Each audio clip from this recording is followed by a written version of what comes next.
Tensions flared anew in Gaza this week. A clash on the ground quickly became a new round of strikes, with civilians again caught in the middle.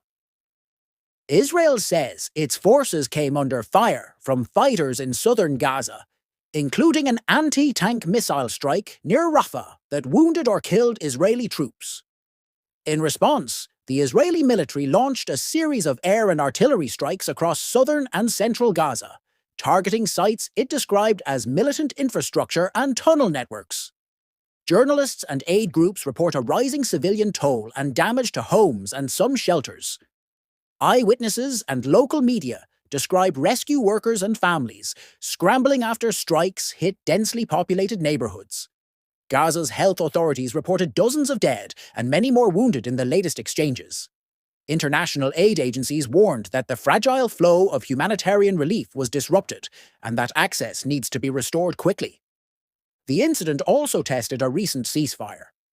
Israeli officials called the attack a violation of the truce and said the strikes were a proportional military response intended to deter further attacks on their forces.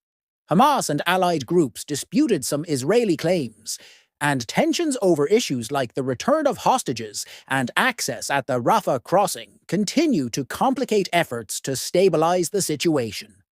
Note on terminology: I could not find credible reporting referencing a specific Havar attack. Most outlets describe the event as an attack by fighters in Gaza or by Hamas on Israeli troops, which then prompted the Israeli response. If you meant a different incident or a specific weapon system, for example HVAR, an historical rocket, tell me and I'll adapt the script. This is a developing and deeply human story. Whatever the military claims, the immediate reality is families displaced, urgent medical needs, and a fragile ceasefire under strain, while diplomats and aid groups seek ways to halt further escalation.